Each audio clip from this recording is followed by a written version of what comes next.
Midnight Broadcast, Part 3. By the time Ellie called me again, the dreams had begun to bleed into reality. She was frantic, her words coming in broken, panic bursts.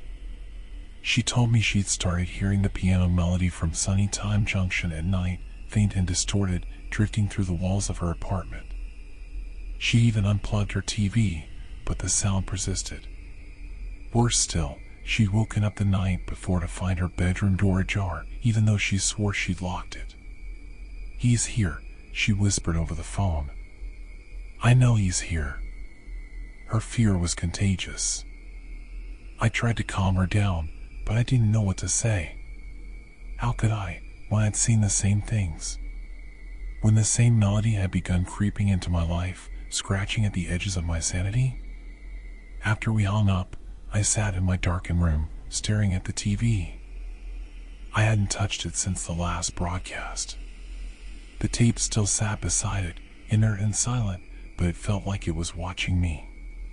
My phone buzzed again, and for a split second, I thought it was Ellie calling back.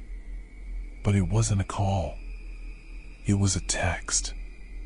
The message was from an unknown number, and it was just 2 words, "Tune in." I don't know what compelled me to do it. Maybe it was the lingering melody, or the memory of Puzzle Jack's painted grin, or the thought of Ellie sitting in her apartment, alone and terrified. Whatever it was, I found myself reaching for the channel dial at exactly midnight. Static filled the screen at first, the familiar hiss almost comforting now. But as I turned the dial to 119, the static dissolved into the distorted image of the train station. It was darker than before, the platform bathed in shadows that seemed to pulse and writhe like living things.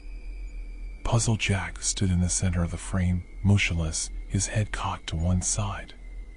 His painted eyes glinted in the dim light, and his grin, that awful, splintered grin, stretched wider than ever. "Welcome back," he said. His voice was deeper now, the distortion heavier, like it was coming from somewhere far away. "We've been waiting for you." The camera panned slowly across the station, revealing more details I hadn't noticed before. The walls were covered in crude drawings, children's drawings, scrawled in crayon and smeared with what looked like ash. Stick figure people, trains with oversized faces, and strange symbols I didn't recognize littered the surface like a chaotic mural.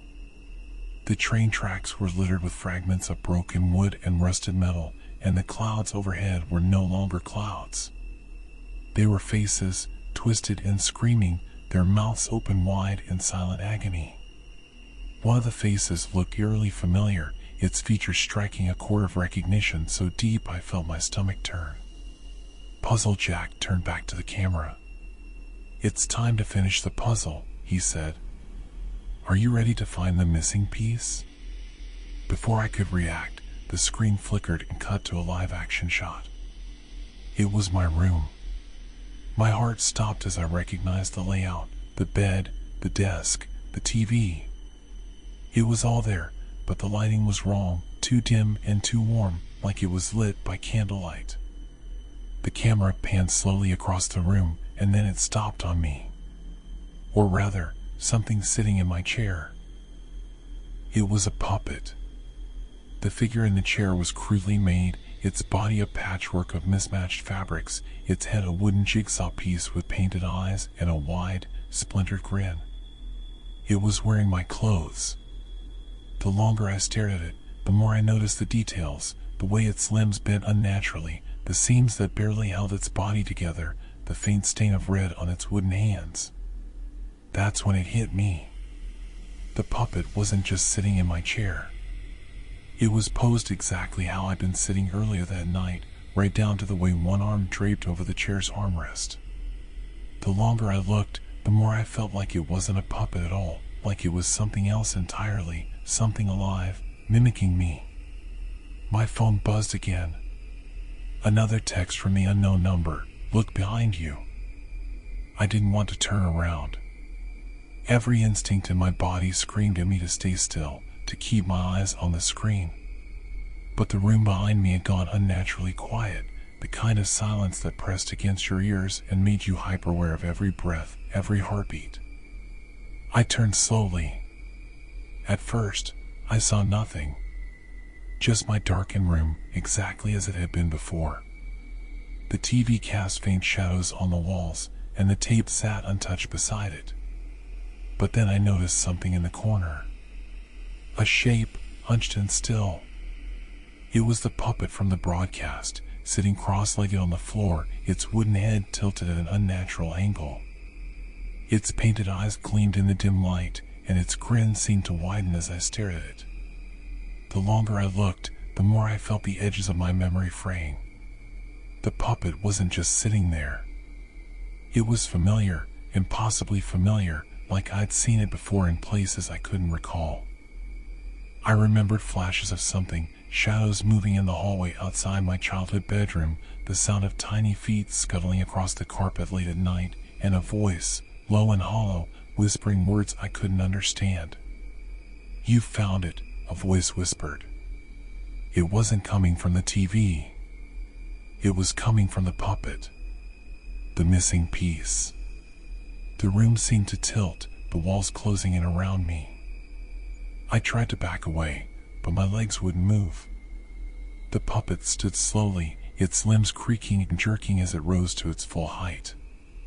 It took a step toward me, its wooden joints clacking with every movement. "It's your turn now," it said, its grin splitting wider. "Time to play your part." I don't remember much after that. Flashes of movement. The sound of splintering wood. The puppet's laughter, low and hollow, echoing in my ears. When I came to, I was sitting in front of the TV again. The screen was blank, the static replaced by a black void that seemed to stretch on forever. The tape was gone. The puppet was gone. But the room felt different, colder somehow, as if something had been taken from it. My phone buzzed one last time. The message was from Ellie's number, but the words weren't hers. "Welcome to Sunny Time Junction." The text was accompanied by an image, a grainy photo of the train station with two figures standing on the platform. One was Puzzle Jack, his painted grin as wide as ever. The other was me. My face was blank, my eyes painted on, my mouth frozen in a wooden smile. And then the memories began to resurface. They weren't just dreams. The late-night broadcasts I'd stumbled across as a child, the times I'd woken up to find my bedroom rearranged, the shadowy figures lurking at the edge of my vision, they were all real. The show had never stopped. It had always been there, waiting for me to tune back in. I've tried to tell myself it wasn't real, that it was all some kind of waking nightmare. But every night, at exactly midnight, I hear the piano melody again, faint and distant, beckoning me back to the screen. And every night, I wonder if I'll find the courage to smash the TV, to break the connection for good. But deep down, I know the truth. The puzzle isn't finished, yet.